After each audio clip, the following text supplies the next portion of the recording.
The question on Marib and the conflict there is an important one. The Houthis have not supported the international community by stopping the war, nor did they respond to a total ceasefire called by the UN envoy a year ago.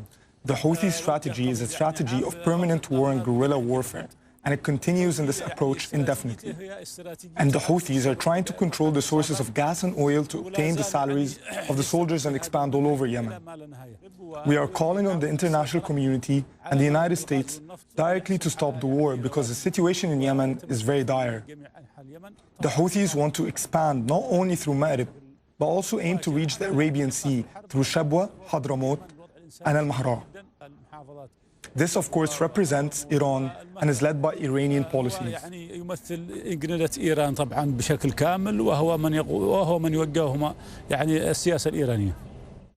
The new US President Biden, recently announced that he would withdraw support, direct support for the Saudis fighting in this conflict in Yemen. He also reversed the decision by the Trump administration, which designated the Houthis as a terrorist organization.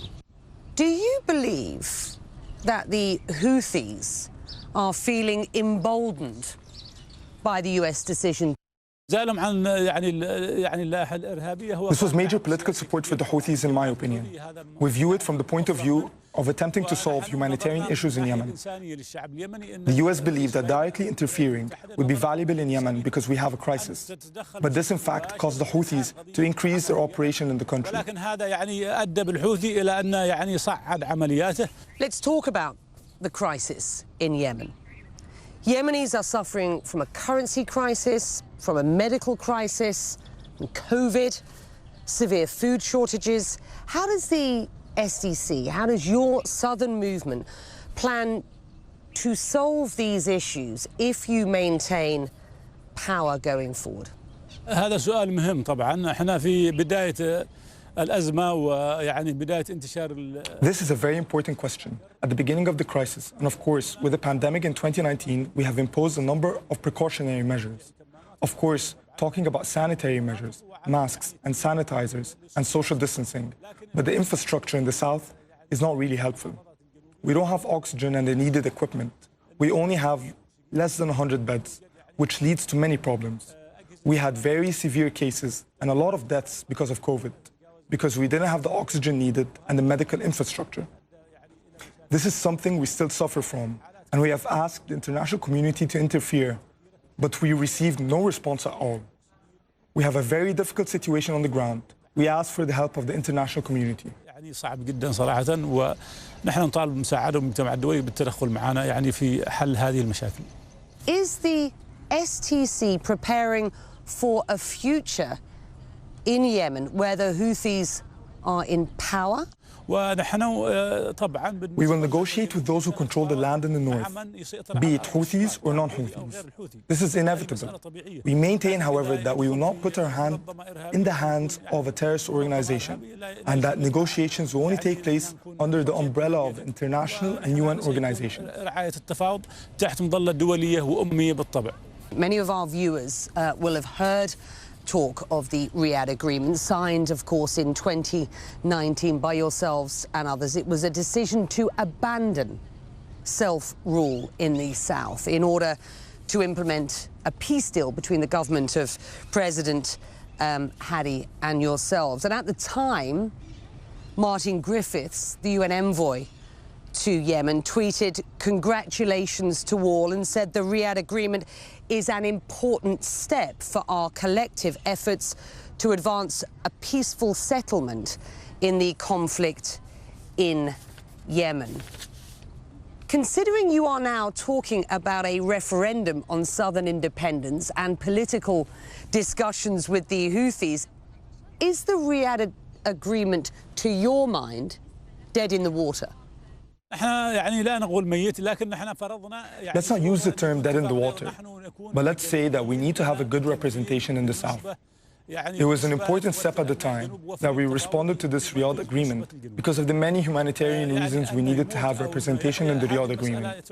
We needed to be part of the negotiations for the will of the southern population. مفاوضات يمثل قضية شعب الجنوب. The signing of that agreement, the Riyadh agreement, was witnessed by the Crown Prince of Saudi Arabia, Mohammed bin Salman, and the Crown Prince of Abu Dhabi, here where we are in the UAE, Mohammed bin Zayed. After 5 years of involvement in what is this bloody civil war in Yemen, the UAE withdrew its troops from the country, of course, in 2020. It is and remains a major backer of the STC. I wonder, can you describe the extent of the UAE's involvement with you? طبعا هو أساس يعني. Of course, this is essential. Our ties to the UAE, our relation to the UAE is a partnership.